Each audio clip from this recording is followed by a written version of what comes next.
Welcome to Premium Geography Tutoring. Today I'm going to talk through a 6-mark analyse question. It appears on the AQA hazards section from 2019. So just to remind anyone who's unsure, you can see the structure of the paper. These analyse questions, you'll get 3 of them in each of the AQA papers. So being very good at them is really important. Technique that I'd really recommend for these is something called PADL. This means you're looking for patterns, you're looking for anomalies, you're trying to prove those patterns and those anomalies by manipulating data, which is things like percentages and averages and proportional change. And then lastly, you're looking for links between the various bits of data that are presented to you. So let's have a look at the you may have seen this question. It's about lava flows and the associated ash from an eruption in Hawaii. And my recommendation for this type of question, where you've got 2 very different bits of data, would be to analyze each of them separately.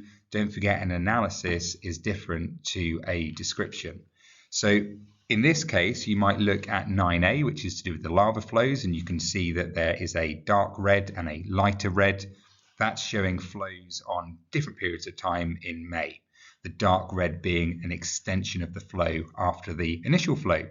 What I would be doing is I'd be thinking about not describing but analysing the difference in the proportion between those flows. So you can see straight away that the extension or the expansion of the flow later in May is much smaller proportionally to the original flow earlier in May. It also goes in slightly different directions.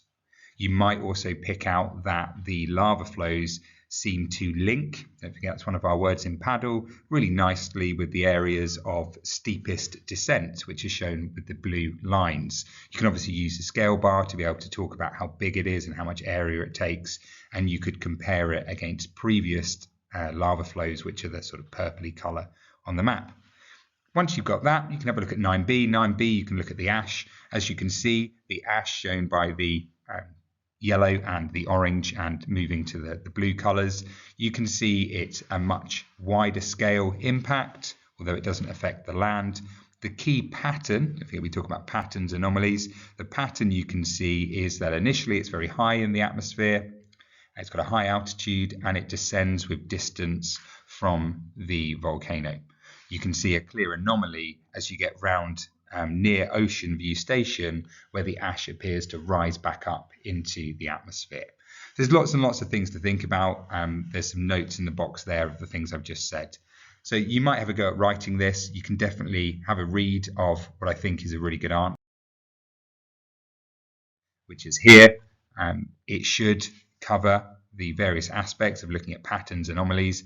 You should be able to spot the data manipulation, and you should be able to spot some minor links that are being made within the answer. Please have a read, feel free to comment, feel free to improve and say how you'd improve it. And obviously, if you want to have a go yourself, I think that's a really good idea. Please subscribe to my channel. If you'd like some one-to-one support, please contact me to see if there's any availability for that.